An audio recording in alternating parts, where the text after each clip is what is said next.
आज की क्लास में हम साइंस एनसीईआरटी क्लास 6 की जो सीरीज चल रही है अपनी, इसमें चैप्टर नंबर 4 को कंप्लीट करेंगे। अभी तक हमने फर्स्ट, सेकंड और थर्ड को कंप्लीट कर लिया है, प्लस इसके शॉर्ट नोट्स भी हमने देखे, जिससे कि रिवीजन करने में अब हमें कोई प्रॉब्लम नहीं होगी। ठीक है, तो अपना फोर्थ चैप्टर कौन सा है? वस्तुओं के समूह बनाना। अब चलिए हम इसको जल्दी जल्दी कंप्लीट करते हैं, फिर इसके शॉर्ट नोट्स देखेंगे। वस्तुओं के समूह बनाना। पहले हम देखते हैं इसमें टॉपिक कौन कौन सा हमें पढ़ना है। हमारे चारों ओर की वस्तुएं। इसके बाद हम देखेंगे इसमें पदार्थों के गुण, और इसके बाद कठोरता, मतलब कि कोमल पदार्थ कौन से हैं ना, और कठोर पदार्थ किसे कहते हैं। प्लस वस्तुएं जल में तैर अथवा डूब सकती हैं, आर्किमिडीज का सिद्धांत। इसके बाद अगला टॉपिक पारदर्शिता। पारदर्शी किसे कहते हैं, पारदर्शी क्या होता है, पारभासी क्या है। इन सबको आज हम कंप्लीट करते हैं, और इसी के साथ ही अपना चैप्टर भी कंप्लीट हो जाएगा। ठीक है, हमारे चारों ओर की वस्तुएं। हमने देखा कि हमारे भोजन तथा वस्त्रों में बहुत अधिक विविधता है। हर स्थान पर इसी प्रकार की विविधता वाली अनेक वस्तुएं होती हैं। हम अपने चारों ओर कुर्सियाँ, बैलगाड़ियाँ, साइकिलें, खाना पकाने के बर्तन, पुस्तकें, वस्त्र, खिलौने, जल, पत्थर तथा अन्य बहुत सी वस्तुएं देखते हैं। इन सभी वस्तुओं की आकृतियाँ, रंग तथा गुण भिन्न भिन्न होते हैं। ठीक है, इसके बाद क्या है? हमारे चारों ओर की वस्तुएं एक अथवा एक से अधिक पदार्थों से बनी होती हैं। ये पदार्थ कांच, धातुएं, प्लास्टिक, लकड़ी, रुई, कागज, पंख तथा मृदा भी हो सकते हैं। क्रियाकलाप फर्स्ट दिया गया है, फिर क्रियाकलाप सेकंड। तो हम मेन चीज़ों को देखते चलते हैं ना, जो हमारे लिए इम्पोर्टेंट है। इसके बाद आता है अपना पदार्थों के गुण। पदार्थों के गुण। हमें कांच, प्लास्टिक, धातु अथवा कोई ऐसा पदार्थ उस पदार्थ के गुणों तथा उपयोग की जाने वाली वस्तु के प्रयोजन पर निर्भर करता है। अतः पदार्थों के वह सब गुण क्या हैं जो उसके उपयोग के लिए महत्वपूर्ण होते हैं। तो ये इसके बारे में नीचे बताया गया, जैसे कि पदार्थ प्राय एक दूसरे से भिन्न दिखाई देते हैं। लकड़ी लोहे से बिल्कुल भिन्न दिखाई देती है। लोहा तांबे अथवा एल्यूमिनियम से भिन्न दिखाई पड़ता है, परंतु फिर भी लोहे, तांबे तथा एल्यूमिनियम में कुछ समानताएं भी हो सकती हैं जो लकड़ी में नहीं पाई जाती है। फिर क्रियाकलाप थर्ड आता अपना। अच्छा, अब ये है धातुओं को काटने पर ना, जब धातु को हम काटते हैं तो यहाँ पे एक द्युति दिखाई देती है, तो इससे ये पता चलता है कि ये क्या चीज़ है, ये धातु है। अभी देखो इसके बारे में यहाँ क्लियर होता है कि रेगमाल से रगड़कर यह देख सकते हैं कि द्युतिवान है अथवा नहीं।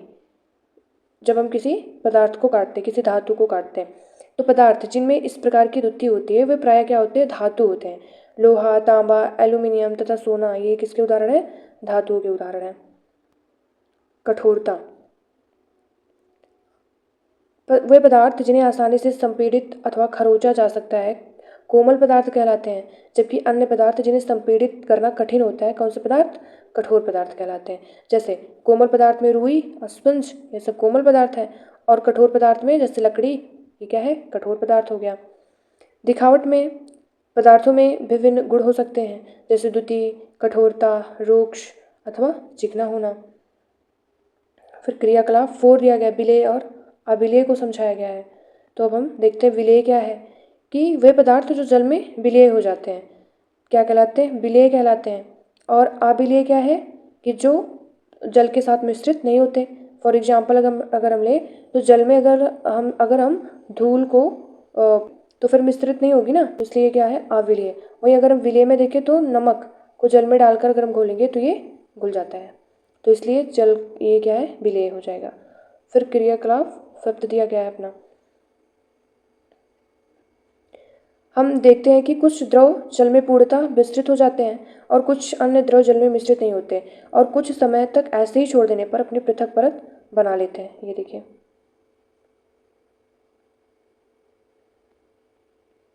कुछ गैसें जल में विलीय हैं जबकि अन्य नहीं है। सामान्यतः जल में कुछ गैसें थोड़ी मात्रा में विलीन होती हैं। उदाहरण के लिए जल में विलीन ऑक्सीजन गैस जल में रहने वाले जंतुओं एवं पादपों की उत्तरजीविता के लिए अत्यंत महत्वपूर्ण है। इसके बाद है वस्तुएं जल में तैर अथवा डूब सकती हैं। हम क्या देखते हैं, जैसे बड़ा सा जहाज है, वो पानी में तैरता है। लेकिन अगर हम छोटी सी मतलब लोहे की कोई गोली टाइप की उसको डालते हैं तो वो जल में डूब जाता है ना। आर्किमिडीज का सिद्धांत यहाँ पे लागू होगा। फिर है कि इसके बाद पारदर्शिता। अब पारदर्शी क्या होता है? जिनसे होकर वस्तुओं को आसानी से हम देख सकते हैं वो क्या कहलाते हैं? पारदर्शी। जैसे कांच, जल, वायु, कुछ प्लास्टिक, ये कैसे उदाहरण है? पारदर्शी उदाहरण है। और अपारदर्शी क्या होता है? जिनसे हम पदार्थों को, वस्तुओं को देख नहीं सकते। जैसे लकड़ी का बॉक्स हो गया, गत्ते का डिब्बा हो गया, ये सब कैसे हैं? अपारदर्शी हैं। इसके बाद आता है अपना पारभासी। अपारभासी क्या होता है? ऐसे पदार्थ जिनसे होकर वस्तुओं को तो देख सकते हैं लेकिन अस्पष्ट नहीं दिखाई देता, है ना। जैसे धब्बे टाइप का बटर पेपर ले लें ना, तो ये पारभासी होता है। उसमें हम देख तो लेंगे लेकिन चीज़ें क्लियर नहीं होती हैं, स्पष्ट नहीं होती हैं, तो क्या है? पारभासी है। अतः हम पदार्थों को अपारदर्शी, पारभासी तथा पारदर्शी के रूप में देखते हैं। हमने सीख लिया है कि पदार्थों की अपनी भिन्न दिखावट होती है तथा इनके जल अथवा अन्य द्रवों में मिश्रित होने के ढंग भिन्न भिन्न होते हैं। वे जल में तैर अथवा डूब सकते हैं अथवा पारदर्शी, अपारदर्शी और पारभासी हो सकते हैं। पदार्थों का समूहन उनके गुणों में समानताओं अथवा विभिन्नताओं के आधार पर किया जा सकता है। ठीक है। इस प्रकार के समूहन के लाभप्रद होने का एक दूसरा कारण भी है। पदार्थों को इस प्रकार समूहों में बांटकर उनके गुणों का अध्ययन तथा इन गुणों में किन्हीं भी पैटर्नों का अवलोकन करना सुविधाजनक बन जाता है। इसके विषय में और अधिक अध्ययन हम उच्च कक्षाओं में करेंगे। ठीक है, तो यहाँ पर ये भी अपना चैप्टर समाप्त होता है। चैप्टर नंबर 4 हमने कौन कौन से शब्द देखे? कठोर, अबलीय, द्युति में वो चमकीला टाइप का जो था, पदार्थ, धातु, अपारदर्शी क्या है, रुक्ष, विलेय, पारभासी और पारदर्शी। अब हम देखते हैं सारांश को। नंबर 1 क्या है? हमारे चारों ओर की वस्तुएं अनेक प्रकार के पदार्थों से बनी है। किसी दिए गए पदार्थ का उपयोग बहुत सी वस्तुओं के निर्माण में किया जा सकता है। किसी वस्तु को केवल एक ही पदार्थ से भी बनाना संभव हो सकता है अथवा उसे विभिन्न प्रकार के पदार्थों से भी बनाया जा सकता है। और विभिन्न प्रकार के पदार्थों के गुण भिन्न भिन्न होते हैं।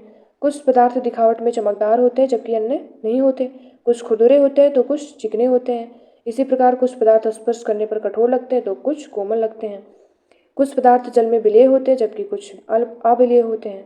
कुछ पदार्थ जैसे कांच पारदर्शी होते हैं और कुछ लकड़ी एवं धातु या पारदर्शी होते हैं और कुछ पदार्थ पारभासी भी होते हैं।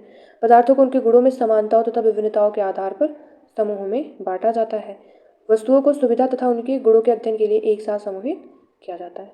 ठीक, तो हमने अपने चैप्टर को कंप्लीट कर लिया। अब हम चलते हैं अपने शॉर्ट नोट्स पे, तो वहाँ पर चीज़ें और बढ़िया से क्लियर होंगी। वस्तुओं के समूह बनाना। हमारे चारों ओर की वस्तुएं एक या एक से अधिक पदार्थों से बनी होती हैं। कांच, मृदा, प्लास्टिक वस्तुएं, कागज, ये सब हम अपने बुक में पढ़ के आ रहे हैं ना अभी। फिर इसके बाद पदार्थ हमने क्या देखा था? जिसका कोई निश्चित भार होता है और वह स्थान भी घेरती है। ठोस, द्रव, गैस। ठोस क्या है? इसका आकार और आयतन निश्चित होता है, जैसे लकड़ी, लोहा, बर्फ का टुकड़ा। द्रव, आकार तो निश्चित होगा लेकिन आयतन इसका निश्चित होता है, पानी, तेल, अल्कोहल।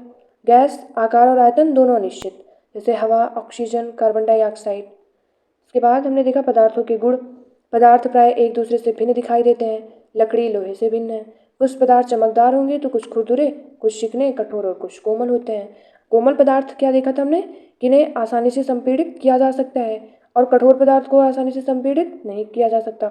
धातु में लोहा, तांबा, एल्यूमिनियम और एयू, सोना, मतलब ये सब क्या है? धातुएं हैं। फिर हमने विलेय देखा कि वे पदार्थ जो जल में घुल सकते हैं। नमक और पानी का एग्जाम्पल लिया था हमने। फिर अविलेय देखा कि जो जल के साथ मिश्रित नहीं होता। हमने धूल और पानी का एग्जाम्पल लेकर के देखा था ना। फिर इसके बाद पारदर्शिता हमने देखी कि पदार्थों का वह गुण जिसमें वह प्रकाश को स्वयं से पार जाने की अनुमति देता है। फिर पारदर्शी क्या है? जिसके आर पार देखा जा सकता है, कांच, जल, वायु। अपारदर्शी, वस्तुओं को आर पार नहीं देखा जा सकता, जैसे पेपर, धातुएं और लकड़ी। अपारभासी क्या था? जिसमें वस्तुओं को आर पार देख तो सकते हैं किंतु स्पष्ट रूप से नहीं, बटर पेपर, है ना, मोटी कांच। इसके बाद हमने आर्किमिडीज, प्रिंसिपल ऑफ आर्किमिडीज देखा था कि जब कोई वस्तु किसी द्रव में पूरी अथवा आंशिक रूप से डुबोई जाती है तो उसके भार में कमी का आभास होता है। भार में यह आभासी कमी वस्तु द्वारा हटाए गए द्रव के भार के बराबर होती है। हम लोग कुछ एक्स्ट्रा चीज़ों को भी यहाँ पे सीख रहे हैं ना शॉर्ट नोट्स में। जो चीज़ें बुक में नहीं समझाई गई हैं कुछ, तो हम उसको यहाँ पे क्लियर कर ले रहे हैं। बाकी जैसे 7th 8th यहाँ पर जो है और अच्छे तरीके से समझाया गया है, तो और चीज़ें क्लियर हो जाएंगी। ठीक है, तो मिलते हैं नेक्स्ट क्लास में नेक्स्ट चैप्टर के साथ। Thank you.